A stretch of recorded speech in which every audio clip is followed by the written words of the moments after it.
Cukup, terima kasih. Ya, baik, kita lanjutkan perkuliahannya. Ini minggu kedua ya. Kedua. Ini yang QR untuk kelas A. Dan ini QR kelas B ya.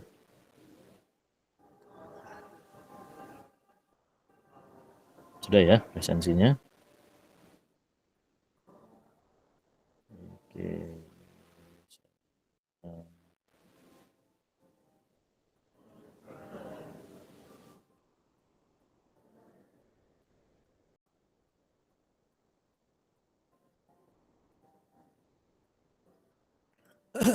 Oke, saya menjelaskan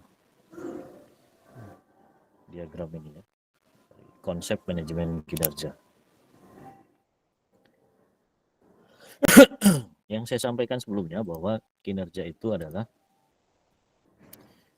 ya, capaian gitu ya, capaian dari apa yang sudah dikerjakan, yang harus dievaluasi.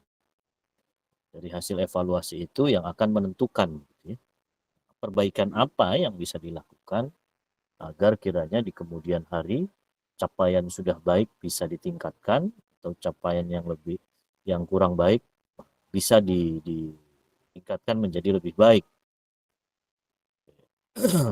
Dari konsep manajemen kinerja ini ya, berangkat dari uh, kompetensi ya, kompetensi, kemudian pemberdayaan, kompensasi, pembinaan SDM di diagram sebelah kiri ya.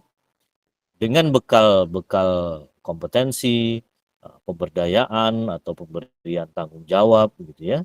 Kemudian pemberian alokasi uh, reward atau imbal jasanya berupa kompensasi ekonomis gitu ya. Kemudian adanya pembinaan SDM, adanya penilaian terhadap kepuasan kerja, itu yang jadi bekal dalam proses menjalankan kinerjanya. Kemudian ketika sudah memasuki organisasi, maka setiap individu akan punya yang namanya perencanaan kinerja. Karena dia sudah dibekali kompetensi, dia dibekali jabatan tanggung jawab dengan pemberdayaan gitu ya. Kemudian dia akan ditentukan gitu, apa yang jadi perencanaan kinerjanya. Perencanaan kinerja ini umumnya berisi tentang target, gitu ya. Target capaian kinerjanya, target yang nanti akan dievaluasi. Kenapa harus ada perencanaan kinerja di awal kira-kira?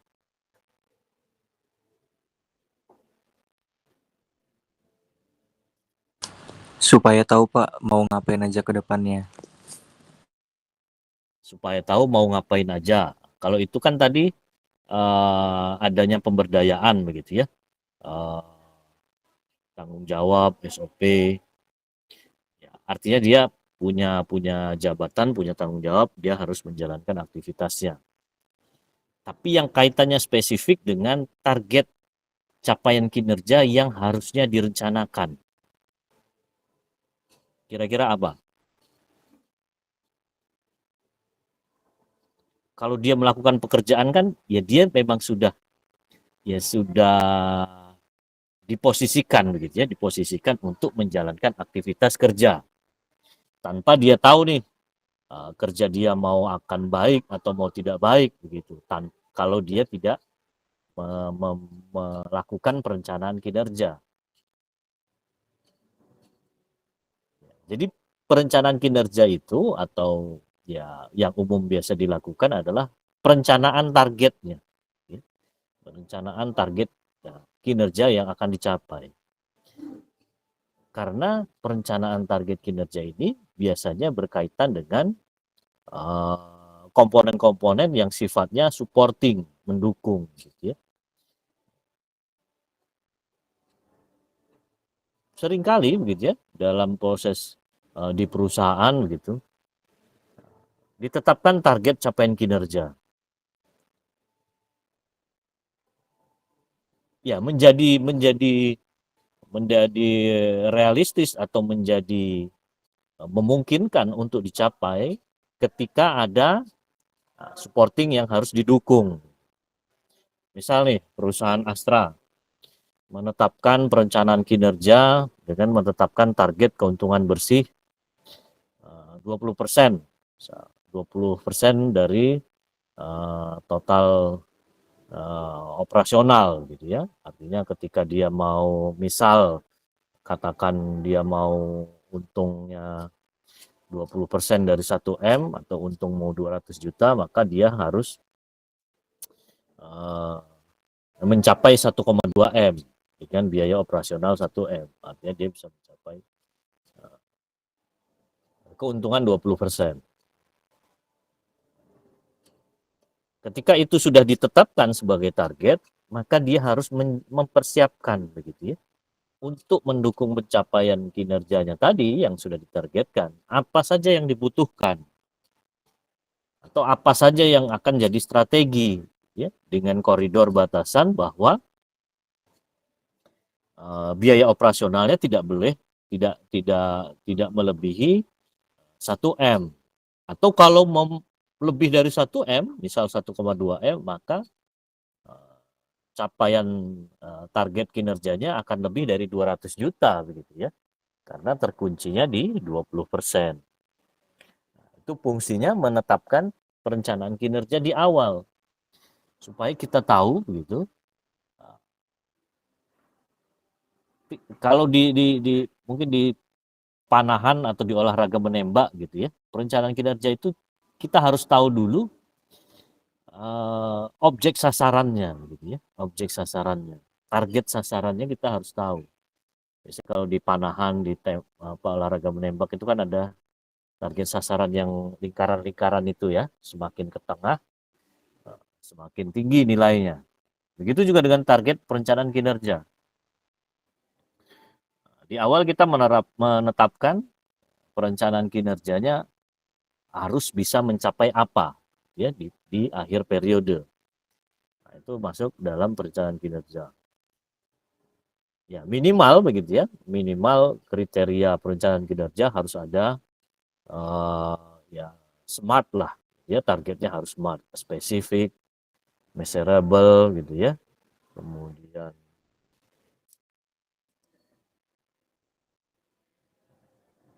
halo, cek. Suara saya putus nggak? Tidak, Pak. Oke. Tidak, Pak. Ya, tadi ya, perencanaan kinerja menetapkan target yang smart, harus spesifik, measurable atau terukur gitu ya, achievable, kemudian realistis, kemudian time bound, artinya ada periode jangka waktunya. Misal yang umum digunakan perencanaan kinerja itu selama 1 tahun. Jadi dia menjalankan aktivitas dimulai Januari, dia akan direview capaian kinerjanya di Desember. Setelah melakukan perencanaan, mulailah berjalan begitu ya, berjalan operasional, pelaksanaan kinerjanya, pelaksanaan aktivitas, prosedur-prosedur gitu ya. Kalau misal sales dan marketing, ya perencanaan kinerjanya diukur dari jumlah penjualan kepada konsumen. Kalau dia perencanaan kinerja produksi, berapa produktivitasnya, berapa output produk yang dihasilkan. Itu saat berjalan pelaksanaan kinerja, gitu ya. Saat berjalan pelaksanaan kinerja, tahapan berikutnya melakukan review, gitu ya, review kinerja. Review kinerja itu melihat, begitu ya, melihat ketercapaian kinerja di periode-periode sama pelaksanaan kinerja. Meskipun tadi perencanaan kinerjanya capaiannya diukur sama 1 periode, misal periode tahunan begitu, tapi review kinerjanya bisa dipecah begitu ya, bisa 3 bulanan, bisa 6 bulanan, per triwulan, per catur bulan atau 4 bulanan. Manfaatnya apa? Dengan harapan ketika direview begitu ya, kita tahu nih positioning capaian kinerja kita terhadap apa yang direncanakan, gitu kan. Misal di akhir tahun, ya tadi target capaian keuntungan bersihnya 20%. Sampai di 3 bulan pertama sudah sejauh mana, ya. Apakah sudah mencapai 5% ataukah sudah mencapai 7%. Nah, itu yang perlu direview begitu ya, sehingga kita tahu eh, kita ini sudah on the track atau tidak begitu ya dalam proses perencanaan eh, kinerjanya untuk mencapai kinerjanya. Kalau sudah on the track artinya aman begitu ya. Tapi ketika menyimpang atau tiba-tiba ada COVID harus berubah strategi, nah, ini harus dipersiapkan sejak awal supaya tidak terlambat begitu ya. Ini salah satu fungsi dari review kinerjanya. Kemudian dilakukan proses pengukuran capaian kinerja. Proses pengukuran ini yang akan menjadi ya penilaian begitu ya, proses penilaian. Karena kalau tidak dengan sistem manajemen kinerja, maka ya masing-masing individu bisa saja menilai kinerjanya baik gitu kan. Tapi kan yang diakui, yang menjadi diakui itu bukan berdasarkan penilaian masing-masing individu gitu. Kalau perusahaan masing-masing individu ya semua akan menilai dirinya baik gitu ya capaian kinerjanya. Nah, tapi pengukuran yang sudah distandarisasi ya lebih bagus lagi ketika sudah tersistematis begitu ya, sudah menggunakan sistem tertentu sehingga uh, apa yang menjadi ukuran capaian kinerja benar-benar dapat dipertanggungjawabkan sehingga hasil akhir dari pengukuran kinerja pun menjadi valid dan diakui gitu ya.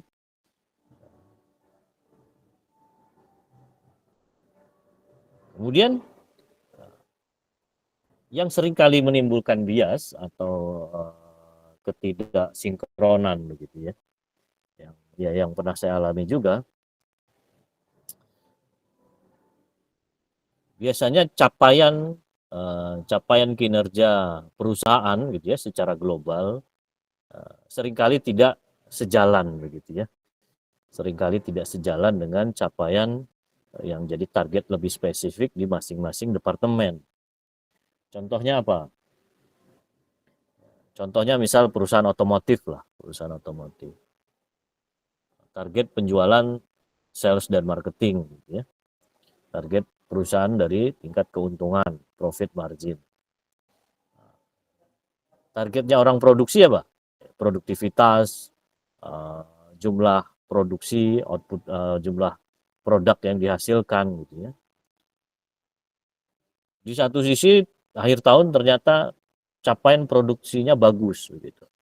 Misal ditargetkan 1.000 unit dalam setahun, ternyata yang dihasilkan 1.100 unit begitu. Artinya kan ya tercapai 10% lah, lebih 10% dari target 1.000 unit per tahun.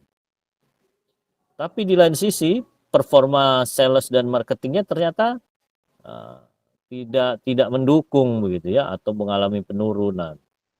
Ya, misal karena muncul persaingan dengan mobil listrik, gitu ya, muncul kebijakan-kebijakan regulasi pemerintah terkait pembatasan BBM, dan itu berdampak kepada daya beli masyarakat terhadap produk mobil misal. Yang dipakai yang mana?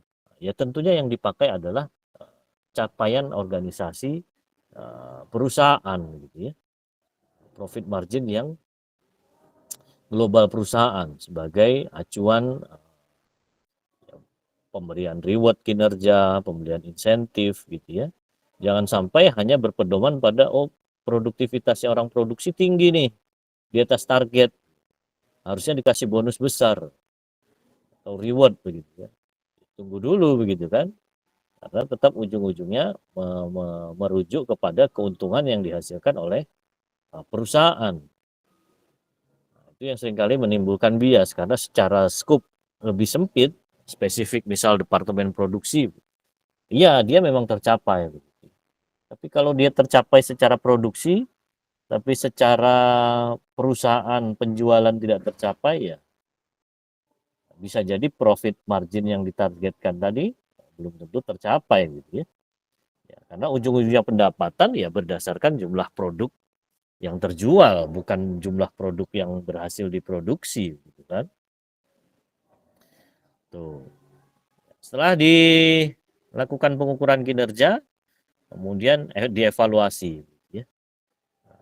Mulai dianalisa bagaimana ketercapaiannya, apa yang membuat kinerjanya tercapai, atau apa yang membuat kinerjanya tidak tercapai. Itu dilakukan evaluasi. Dari evaluasi tersebut masuk ke dalam catatan perbaikan kinerja. Kemudian ya masuk ke dalam improvement begitu ya. Nah, ini juga biasanya jalan mudah begitu ya, jalan mudah kalian yang mau mencari latar belakang permasalahan untuk melakukan penelitian atau topik tugas akhir ya. Penelitian biasanya di awal kan harus menemukan latar belakang masalah. Paling mudah masalah itu dihasilkan dari ketidaktercapaian kinerja. Ya, tercapaian kinerja. Yang diharapkan apa? Ya, yang diharapkan tentunya kinerja yang bisa tercapai atau target yang bisa terpenuhi begitu ya. Target yang bisa terpenuhi dengan baik sehingga ya, capaiannya bisa sejalan begitu ya. Capaian keuntungan perusahaan, capaian KPI-nya, KPI-nya itu bisa sejalan. Kemudian berjalanlah dengan perbaikan kinerja. Kemudian selain itu evaluasi kinerja mengacu kepada pengelolaan kualitas produk, gitu ya, kemudian mengelola produktivitas, kemudian mengelola parameter-parameter lainnya, ya, termasuk juga misal evaluasi kinerja terhadap kepuasan layanan kepada pelanggan, apakah pelanggan merasa puas dengan layanan yang diberikan atau puas dengan produk yang dihasilkan, itu juga mengacu pada evaluasi kinerja. Dari evaluasi kinerja kemudian menjadi feedback untuk pengelolaan kualitas, pengelolaan produktivitas, pengelolaan kualitas layanan, masuk lagi jadi inputan atau feedback untuk perencanaan kinerjanya. Artinya di periode berikutnya ketika ingin meningkat, maka harus diperbaiki item-item yang jadi cakupan pengelolaan produktivitas, pengelolaan kualitas. Gitu ya, membaca dari konsep manajemen kinerjanya. Artinya harus ya ini harus berjalan sebagai sebuah siklus begitu ya, sebagai sebuah siklus. Kemudian dari evaluasi kinerja juga mengacu menghasilkan kepuasan kerja dari sudut pandang para pegawai, para pekerja gitu ya. Apa yang membuat atau menghasilkan ketidakpuasan misal. Ketika sudah puas, apa yang perlu ditingkatkan lagi sehingga bisa mendukung capaian kinerja di periode berikutnya. Kemudian apa kontribusi manajemen kinerja? Dari proses manajemen kinerja, yang pertama tentunya akan menghasilkan peningkatan motivasi kerja. Ya, bagi para pekerja ketika dia bekerja dan dia diukur hasil kerjanya, output yang dia kerjakan gitu ya, dia akan meningkatkan motivasi kerjanya. Jadi dengan harapan peningkatan motivasi kerja juga akan meningkatkan capaian kinerja dari organisasi. Kemudian peningkatan harga diri.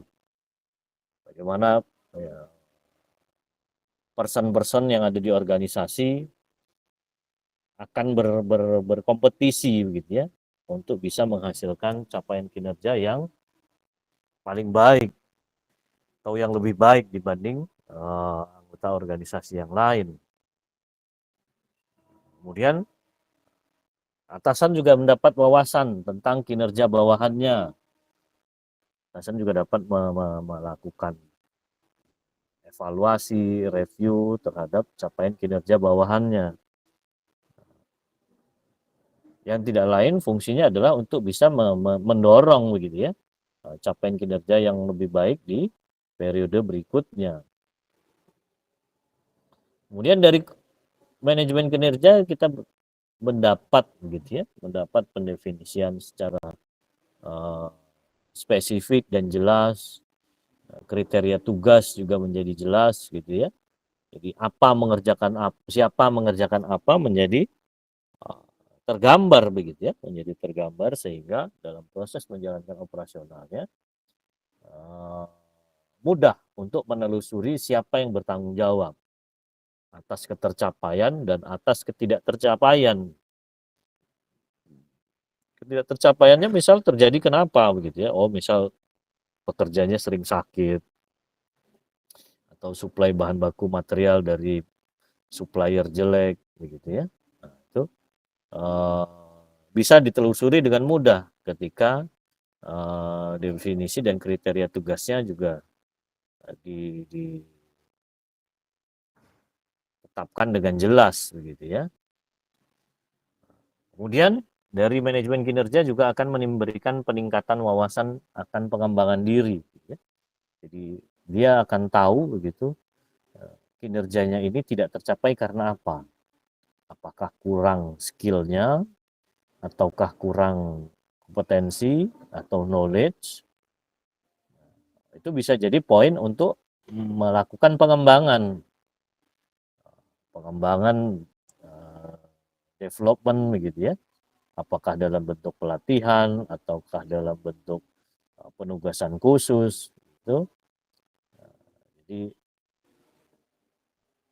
trigger begitu ya dalam proses peningkatan wawasan dan pengembangan diri.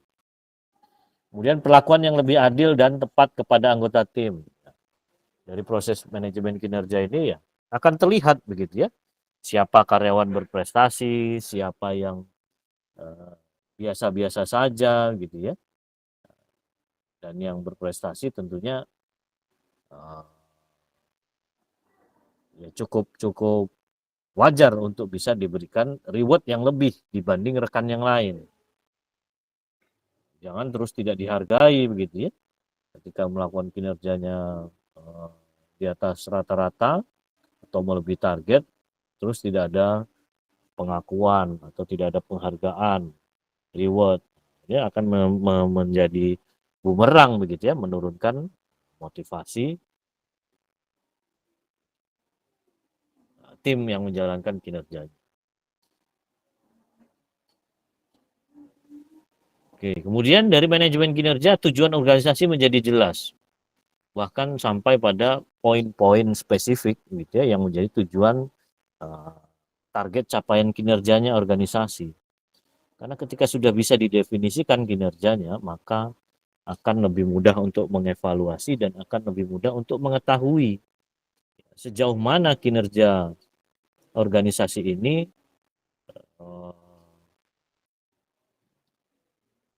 sesuai dengan capaian target kinerja yang sudah ditetapkan. Ya. Kemudian melalui manajemen kinerja, karena pekerja, karyawan, pegawainya dievaluasi dari capaian kinerjanya dan diberikan pengembangan untuk yang kinerjanya mungkin belum tercapai, maka ya secara otomatis akan meningkatkan begitu ya kompetensi karyawan menjadi lebih dibanding periode sebelumnya yang tadinya mungkin tidak punya skill leadership menjadi dibekali begitu ya dengan leadership, atau ketika ada kebutuhan pelatihan khusus dengan skill teknis tertentu, maka itu juga bisa dilakukan. Kemudian ada perlindungan yang lebih baik dari tuntutan hukum. Seringkali ketika tidak ada proses evaluasi terhadap kinerja akan muncul begitu ya ketidakpuasan, tuntutan dari para pekerja karena merasa sudah berkinerja baik tapi tidak ada proses evaluasi, tidak ada pemberian penghargaan.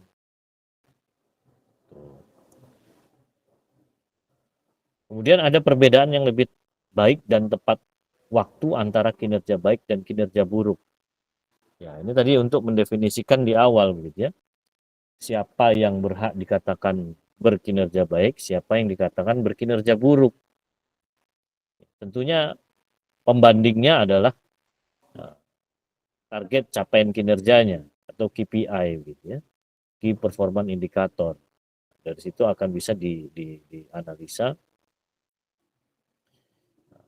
siapa yang kinerjanya baik dan siapa yang kinerjanya buruk. Ya, kemudian yang 11, pandangan supervisor tentang kinerja dapat dikomunikasikan dengan lebih jelas.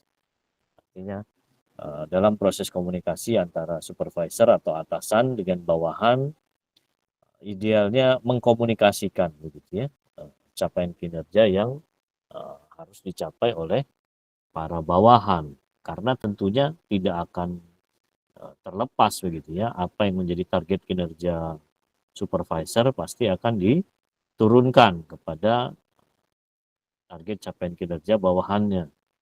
Begitu juga supervisor. Supervisor itu dapat target capaian kinerja karena ada capaian kinerja yang dibebankan kepada atasannya atau manajernya. Di atas supervisor kan ada manajer. Manajer pun begitu. Dia dapat target kinerja karena direkturnya juga diberikan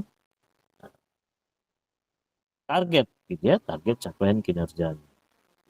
Nah, itu terstruktur sebagai sebuah ya, struktur organisasi. Kemudian dari manajemen kinerja juga dapat memfasilitasi perubahan organisasi. Ya, tentunya perubahan menjadi ke arah yang lebih baik, gitu ya. Ini bisa juga memanfaatkan manajemen kinerja. Ya, baik, sampai di sini. Ada yang mau ditanyakan dulu, silakan atau didiskusikan.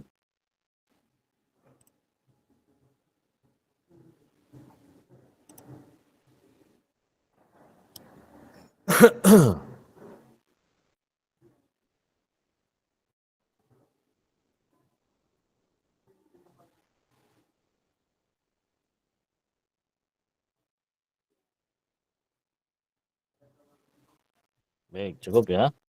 Saya lanjutkan.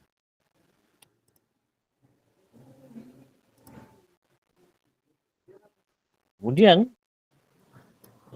dari sistem manajemen kinerja ada yang berjalan dengan baik, ada yang berjalan dengan buruk. Ada yang sistem kinerjanya ya sekedar formalitas atau tidak mendukung pencapaian kinerja atau hanya sebatas administratif gitu ya. Nah, ini yang manajemen kinerja yang buruk, yang tentu yang tidak diharapkan gitu ya.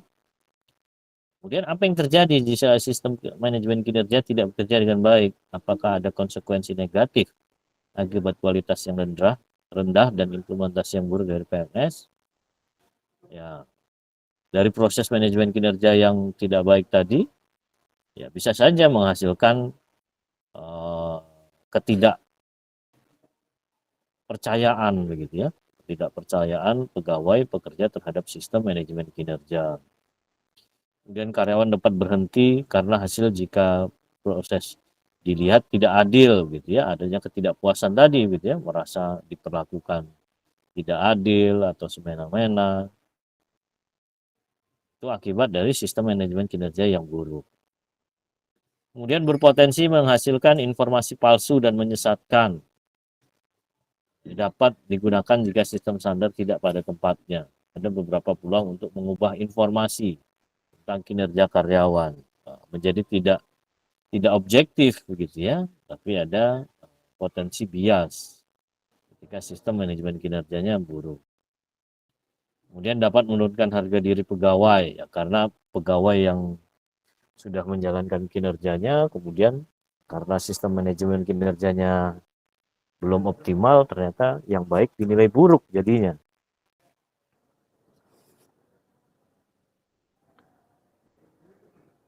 kemudian waktu dan uang yang terbuang, ya, kemudian hubungan yang rusak sebagai konsekuensi dari sistem yang buruk, penurunan motivasi kerja, karyawan banyak menderita kelelahan, kemudian ada risiko peningkatan litigasi, kemudian tuntutan dibenarkan dibuat pada sumber daya manajer,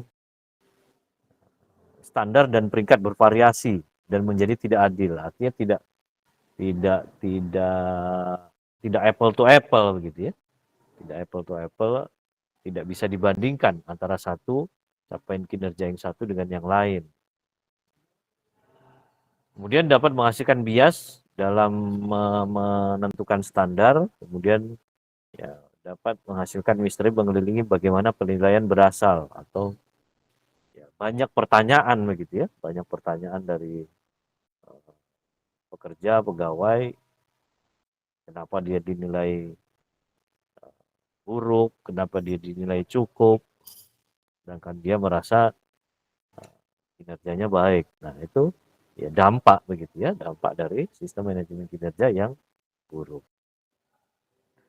Maka penting bagi organisasi atau perusahaan untuk segera menentukan begitu ya, sistem manajemen kinerja yang kiranya baik dan cocok atau sesuai dengan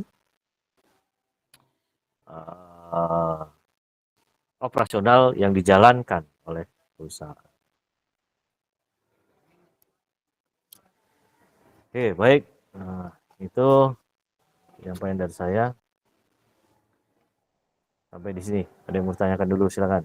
Sebelum saya berikan tugas ya.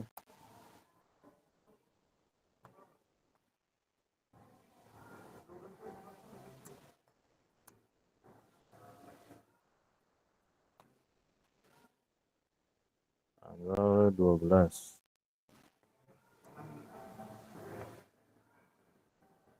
Oke. Baik, tugasnya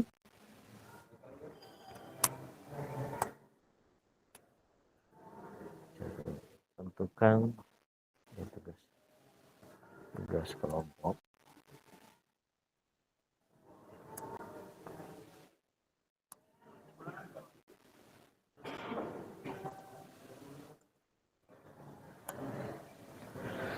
Kemudian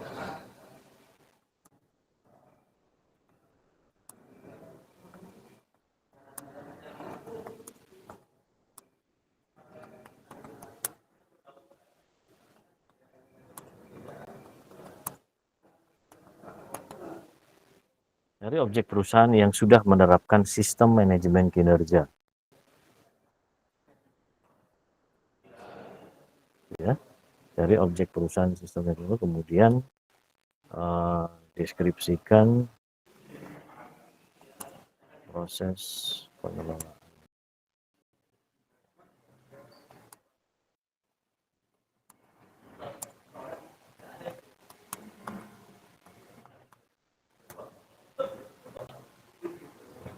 Oke, itu.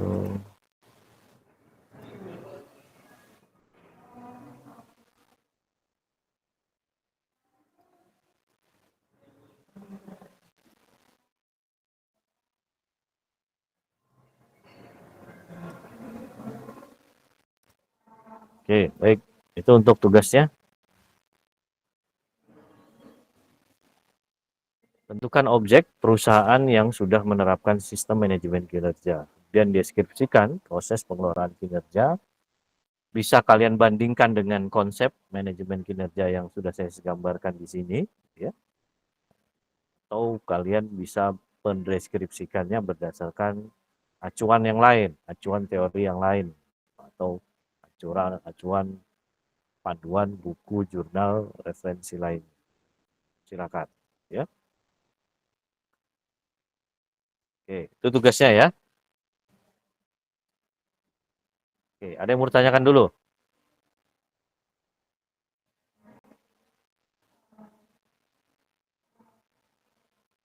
Izin Pak, mau bertanya terkait dengan tugas ini, kelompoknya milih sendiri atau gimana ya Pak? Terus untuk deadline-nya itu kapan ya Pak? Karena ini baru pada mencari objek, gitu ya, kemudian mendeskripsikan proses, saya kira waktu Ya, cukup 2 minggu deh. Ini kan pertemuan kedua ya. Maksimal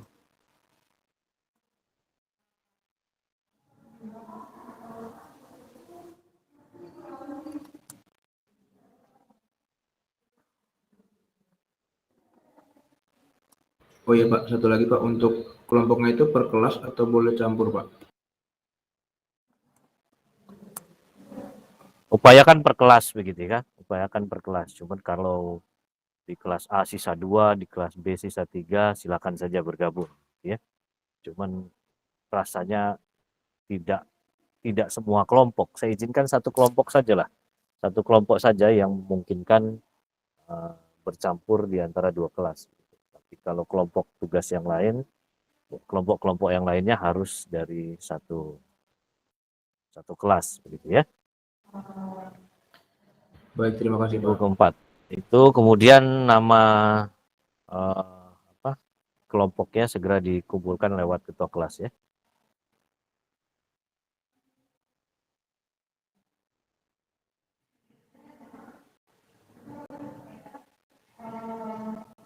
Oke, baik.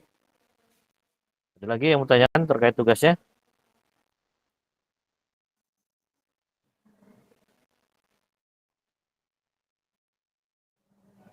Cukup ya? Ya. Adapun tugas ini akan terus berlanjut begitu ya. Tugas ini akan terus berlanjut dengan penugasan-penugasan berikutnya tetap dengan objek perusahaan yang sama. Ya. Perusahaan yang sama, bagaimana ya intinya akan kalian lihat, kalian evaluasi bagaimana penerapan sistem manajemen kinerja di objek perusahaan yang sudah kalian tentukan atau kalian pilih tadi, ya. Di tataran tugas 1 ini ya kalian baru sebatas mendeskripsikan proses yang berjalan di proses penilaian kinerja yang berjalan di objek tersebut. Ya. Berikutnya akan ada penugasan lainnya yang berkaitan dengan objek perusahaan yang sama yang sudah kelompok kalian pilih. Oke, baik, itu mungkin dari saya dan saya mohon maaf tidak bisa full begitu ya karena saya sambil ada kegiatan penugasan dari ITERA. Semoga bisa dipahami. Ada lagi pertanyaan? Presensinya jangan lupa ya. Izin Pak. Ya, silakan. Kemarin kan pas kelas pertama saya belum milih PRS, belum mengisi KRS ya Pak. Jadi baru PRS. Nah, ternyata di absen saya minggu pertama masih tidak ada Pak. Ya, nggak apa-apa. Saya masih tolerir lah untuk pertemuan pertama yang sebelum PRS ya. Oke, baik, terima kasih Pak. Oke, baik. Ada lagi?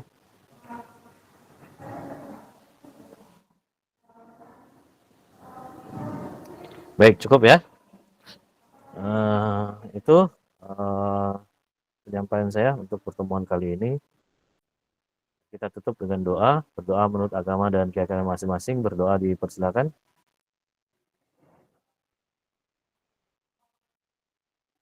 Cukup, terima kasih. Saya akhiri. Wassalamualaikum warahmatullahi wabarakatuh. Selamat siang. Warahmatullahi wabarakatuh. Terima kasih Pak.